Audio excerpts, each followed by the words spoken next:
Hello, this is the Happy Weight podcast, and this is Aoife Dean. Thank you so much for listening.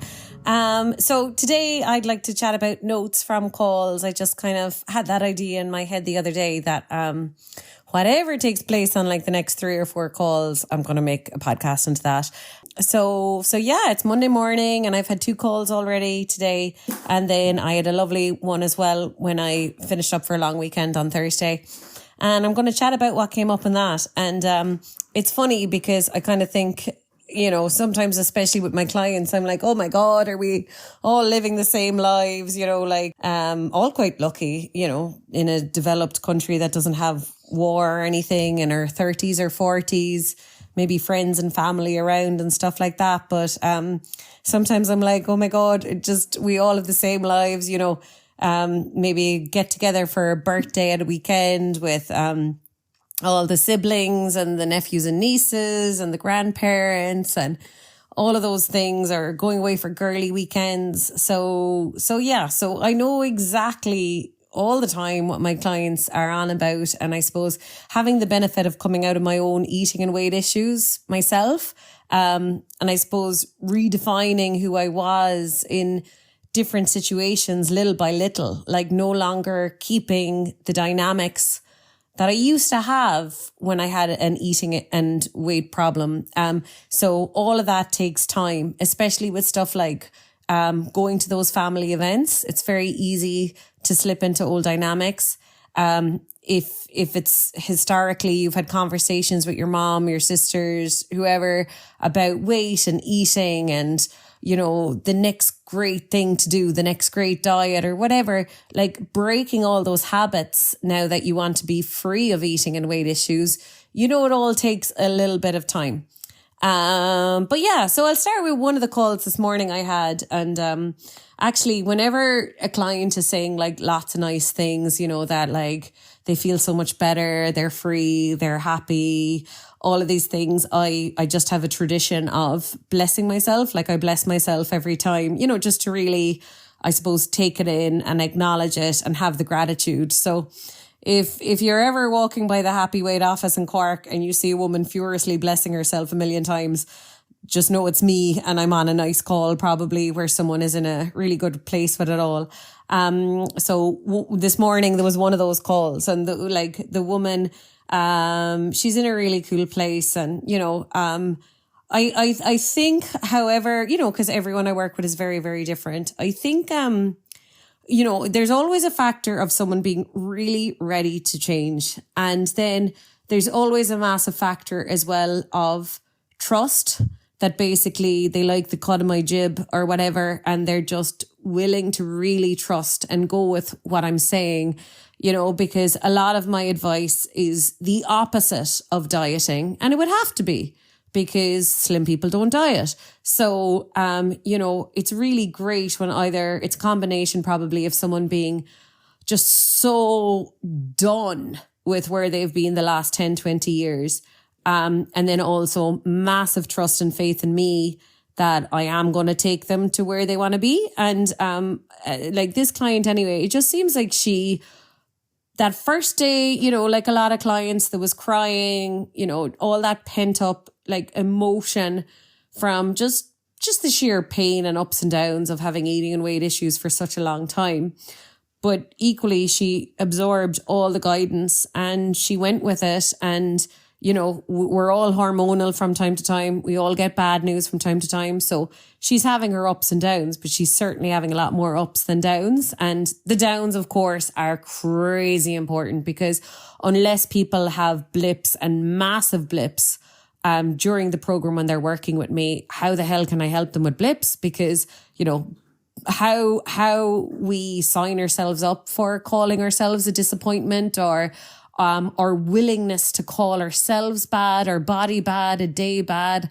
All of that stuff is stuff we're going to have to iron out to become our ideal weight, basically. Because, you know, you can imagine if you were in a really good place with food, you were your ideal weight maybe for months or years now, and all of a sudden you gave yourself the right to say, wait a second, my body is so wrong. I shouldn't be where I am today. everything I ate this week was wrong. Yesterday was wrong. Like, what do you think that would do to your results? Like, basically, at any stage of the game, letting go of eating and weight issues or keeping our ideal weight, there will never be a day where you get to tell yourself you're wrong, your body is wrong, your eating's wrong, and it won't have consequences. Like, it will always have consequences. So, I've gone on a tangent now. I can't even remember where I started with that one. But this client anyway, she's in a good place. And so there was some nice, meaningful examples of that over the weekend. Like, ultimately, I suppose the biggest aim of the game is you're not feeling gross Friday, Saturday, Sunday night. You're not feeling overfull, overstuffed. There isn't a big, is the word disparity or whatever, between your Monday to Friday to Saturday, Sunday. It wasn't as if like Monday to Friday was grim and then Friday night, Saturday, Sunday was eating everything and high calorie things. And then equally it wasn't waking up on a Monday morning with guilt and then staring down the barrel of a week of grimness and trying to stick to a diet. So she has none of that. She just had really high quality food. And by the way, I mean, I always mean high quality in terms of at the time you were eating it, it tasted really well. And when you finished eating it or 20 minutes after, you felt really well. So that's quality, because I suppose I'm talking about weight. I'm talking about health here. So, you can overeat pineapples if you want. You can overeat satsumas and not feel great in 20 minutes time. So quality, I wouldn't say, is down to nutrition. It's down to the accuracy of you listening to your signals. So one thing that lady noticed with, just having meals now that she super loves, having a gorgeous meal, waiting for that meal to wear off, waiting for hunger to build, so it's equal opportunities again for the next meal to be gorgeous. The next meal can also taste phenomenal and feel really comfortable in her belly because her body has room for it and because her body is giving her those positive signals of high taste and comfort after eating because she did the right thing by eating. Her body needed it. Whereas when we're overeating, things can taste dull. And also, oh my God, the cat is about to pull everything asunder here. So I better just rescue the router and everything else. So when we're overeating, stuff is tasting bland. We're feeling uncomfortable afterwards, or it's all just very nondescript. Our diet is nothing to write home about. It's not memorable, etc. So how you're going in the right direction is it's the polar opposite. You're eating very memorable stuff. It's lovely when you're eating it. You're feeling really gorgeous afterwards. And that was this lady's experience over the weekend. And like I said, she's in a good place most of the time now anyway. So it's like that a lot. But she was saying that she notices she's not snacking anymore. And I was like, well, when you think about it, that really makes sense because, and like also the more you listen to your body, there's no fear of you anyway with healthy food. Like there's no doubt about it. Like fruit and vegetables feel the best. Like if you've had a day or a week where you ate plenty of fruit and veg, that is a wildly different physical feeling than a feeling of just processed packaged foods, like wildly different. So I never really have to instruct anyone on that. But even if she doesn't have snacks of fruit or whatever, she's still going to be eating fruit in her meals or, as dessert or like, so there's no fear of her. But if you think about it, if you've thought of this gorgeous dinner that you want to have at 7 p.m, like at 6 p.m. maybe when you're not that hungry yet or whatever, like would it really be worth taking, say, 30% of your tummy space on oatcakes or nuts or fruit if that means that there's 30% less tummy space for your actual dinner that you're really excited about? So I think if you're making lovely meals, it's basically hard for snacks to compete, for like which one is nicer, which one would I feel well after, because it is just a gorgeous feeling being nicely hungry for a meal.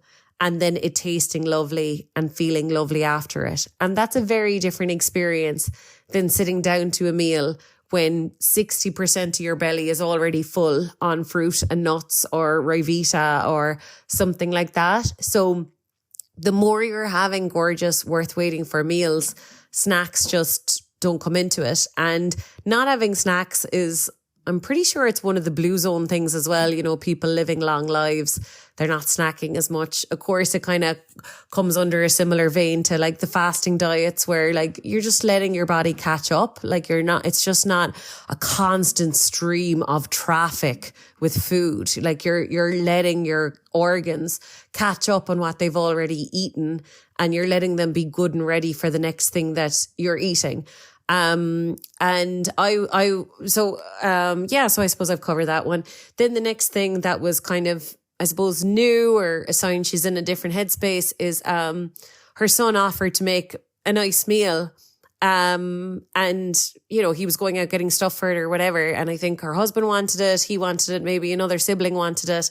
And she was like, do you know what? I'm actually grand because I think, the steak or the fish or the whatever they were having, she just wasn't in the mood, you know, and that's the cool thing. Like if you're keeping on top of all the foods that you do want, like say if it was steak, right?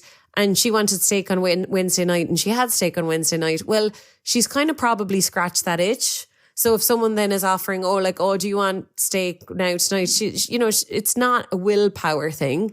You know, it's like when you start listening to your taste buds in your belly, it's no longer a willpower thing. And also as long as you're no longer saying tomorrow I have to be good, well, then it's always more about a body thing and a reassurance of abundance. So if she says no to that steak or fish because she's not currently in the mood, she knows she can have one tomorrow. Like she knows she can have that steak or that fish every day of the week for the rest of the week if she wants. All she's calling out is that the fact of the matter is, if I ate that now in the next hour or two, I wouldn't like the feeling in my belly afterwards. Like I just don't need that feeling. And I think she ended up having a slice or two of toast later, you know, instead. And I was just, you know, kind of from my own experience as well, I was like, you know, I would call that like a low hanging fruit. Like not eating something you don't want, I think is quite an easy way to lose weight. So we're not touching all the stuff that we really love. We are in no way ever going to remove something like eating something you really want when it would taste really nice and feel really nice. Like that stuff has to stay. Like that's the real you. That's your diet. Like that is the diet your body wants. Stuff that tastes good and feels good after you eat it. But eating other people's stuff, eating stuff that's their thing, like in that moment there, her son was excited about that. Her husband was excited about it, but she was not excited about it. Like, why waste 700 calories on something you're not excited about? Do you know what I mean? And then I was like, I kind of think there's always like almost karma or something, or the universe giving you a big pat in your back when you do that. Because she went on to have the most amazing chorizo egg gorgeous breakfast the next day. And obviously that chorizo egg avocado yummy yummy breakfast tasted way nicer because she didn't have a surplus dinner in her system. She didn't have 700 calories of something she didn't even want still sitting in her digestive system, still contributing to her glycogen stores, etc. No, she was really hungry for this breakfast. So it tasted amazing and she felt amazing. And I think it's really important when you're listening to this, like even if you're a past client or even if you're a current client or even if you're someone who's in a really bad phase with food at the moment, just remember there is no trying, there's just being. There's us in the mindset where we don't care what stuff tastes like or what stuff feels like in our belly. We're just doing what you should do, and you should have a breakfast and you should have a snack. And every so often we can go back into fear about our weight and go back into shoulds and go back into rules. But the cool thing is, at any given second, you can wake up and you can be like, let's start thinking for myself, considering I am the only person who can hear the signals from my body, the comfort, the discomfort, the taste, the feeling.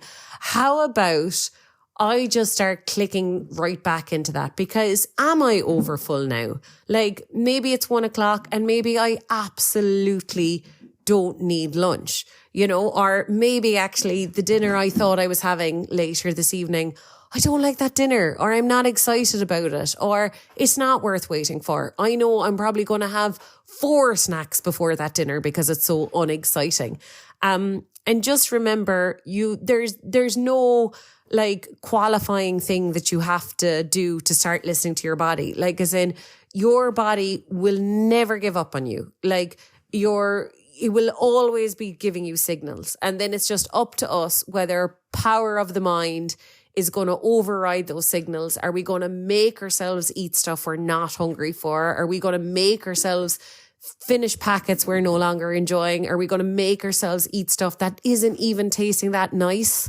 Or are we going to listen to those signals? So you could have had the worst week of your life. You could be food-wise, you could be in the worst morning so far of eating.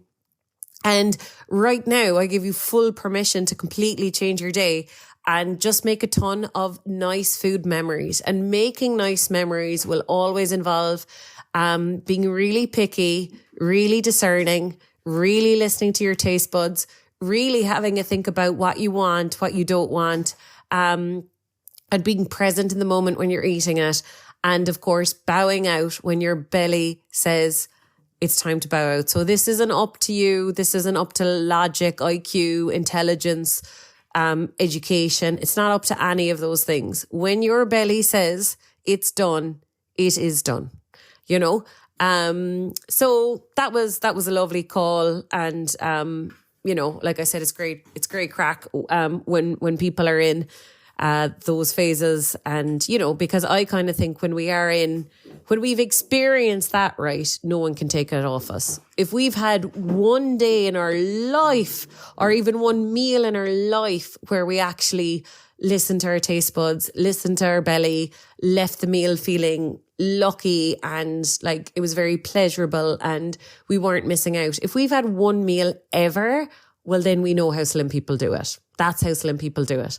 And now all we want to do is we want to increase the rate at which that happens. That's all we want to do. So, there's no such thing as back to square one, ever.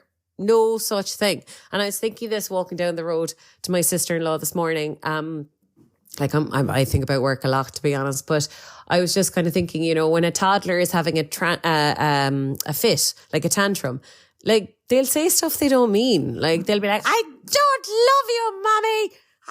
Or I'm like my little niece and Lizzie the other week, she was like, I'm never eating dinner again or something like that. We all say stuff when we're emotional, and now we have to just be a little bit more self-aware when we're highly emotional because, maybe you're going through the perimenopause, maybe you're menopausal, maybe you just have like emotional roller coasters with your periods, but we have to be self-aware enough when we're feeling really emotional, because when we're feeling really emotional, we can say things like, you're never going to lose weight. And that's just like my little niece, Lizzie, being like, I'm never eating my carrots again. It's you're saying it in the emotion, you're saying it. It's your biochemistry talking, it's an imbalance in your brain, mood wise or whatever. It's not fact. It's not truth.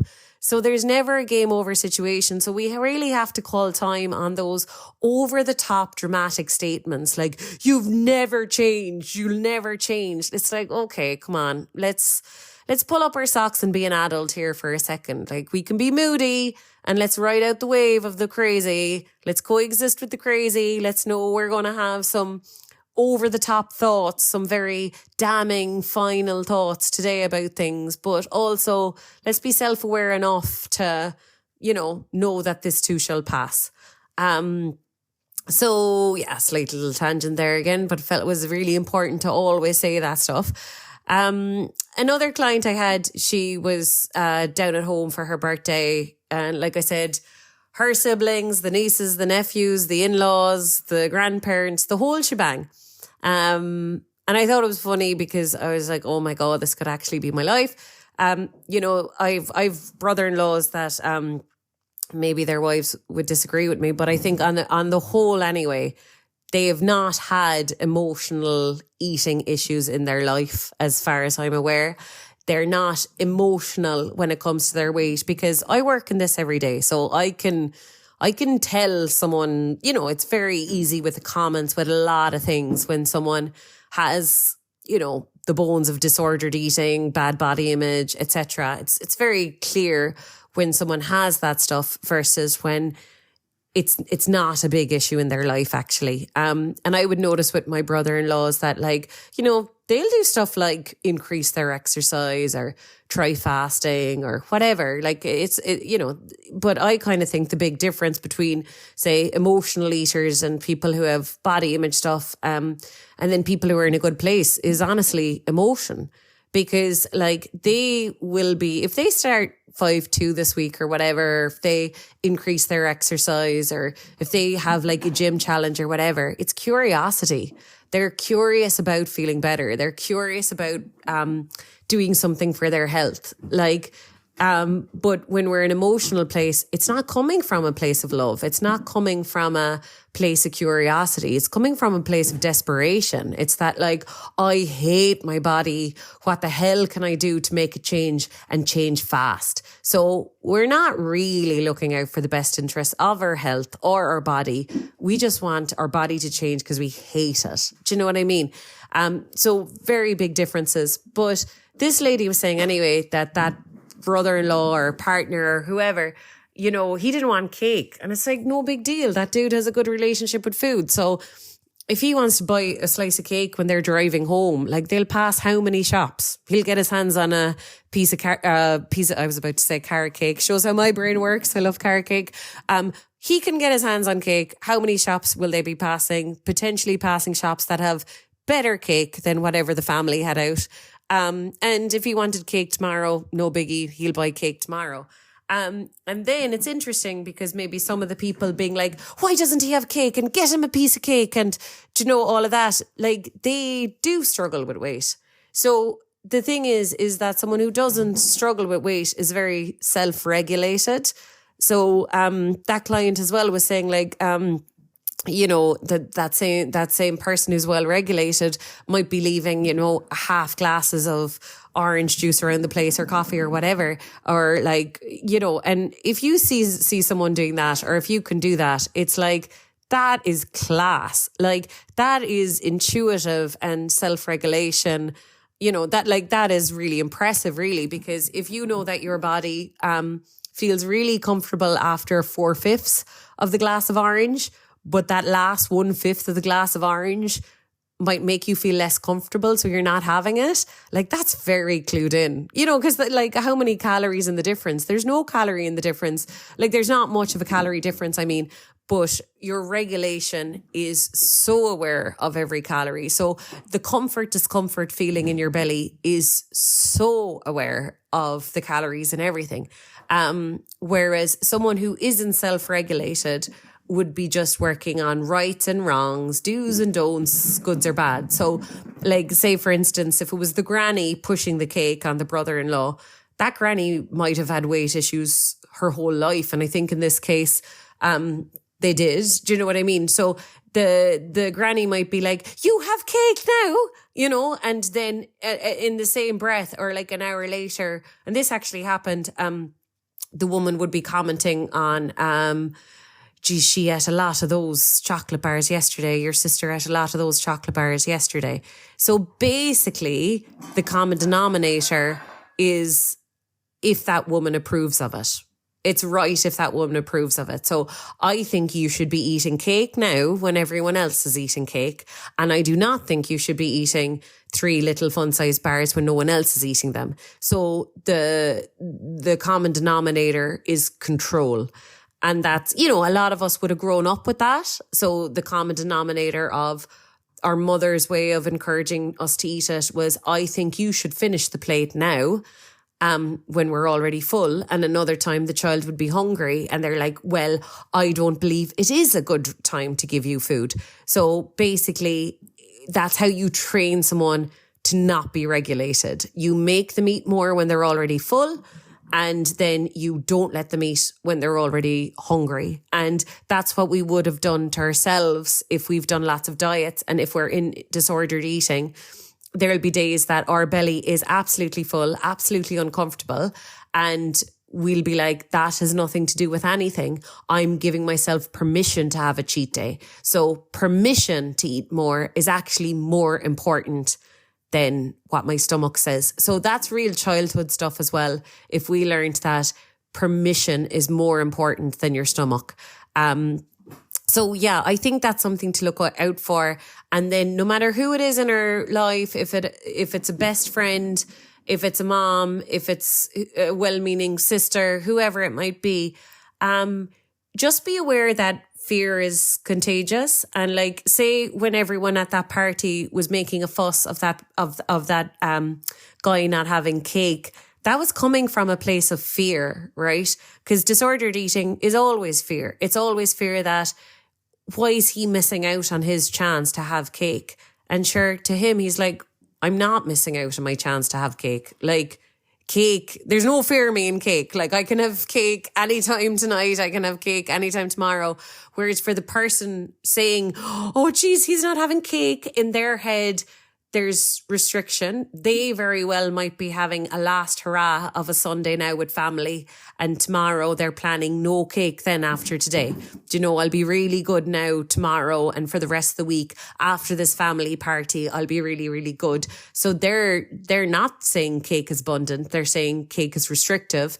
And also they fear and control that no one could possibly be well able to listen to their signals.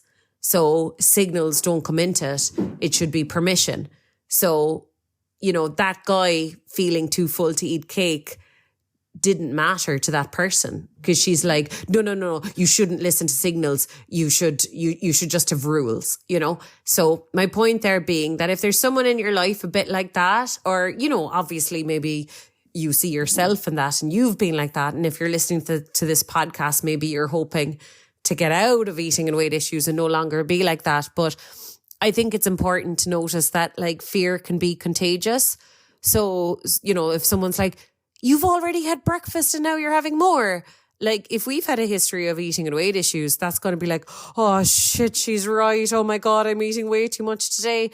But we have to be like, my stomach, my taste buds is way more important than external factors like the time on the clock, the date on the calendar, or what other people say, because you are like, for us to get healthier, we have to listen to our body.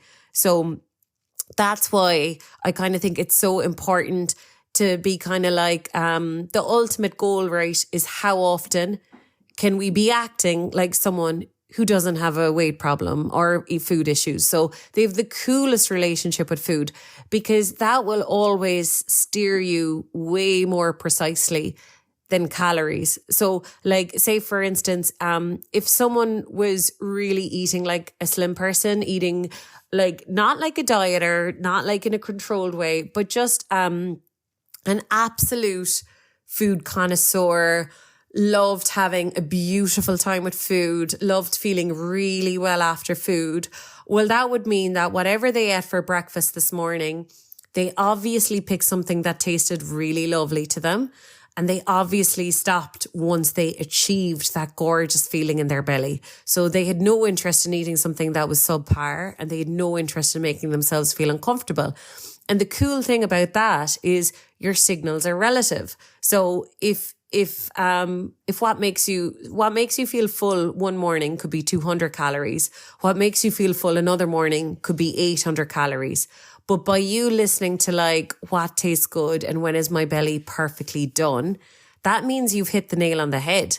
So if it was 200 calories your body wanted, 500 calories you wanted, 700 calories you wanted, that perfect cozy feeling of nicely full means whatever calories your body needed, you got it right.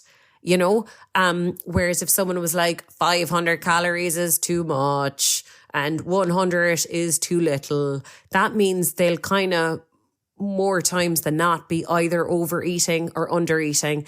And that's why they can't get to a healthy weight, because they're always either forcing themselves to hit a calorie target or not letting themselves eat enough. And like I said, our body is so regulated if we're willing to listen to it. Like there's these studies on kids that if you give them, I don't know, was it a 100 calorie soda drink an hour before lunch or whatever, those kids ate 100 calories less in their lunch, like crazy regulated.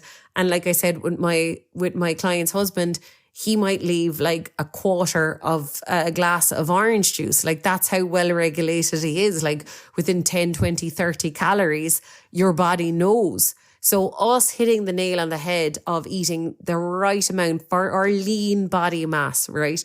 Your hunger and fullness signals are based around your muscles, your bones, your organs. They're the things that are burning calories. So they're the ones that are giving you your hunger and then giving your satiety cues. So if we want to lose excess weight, what we want to do actually is we want to build the proportion of lean body mass. We want to keep our lean body mass happy. So that means respecting when our body says it's hungry, and then respecting the feeling of fullness, whether that's 100 calories or 800 calories or 1,000 calories that makes us feel comfy full.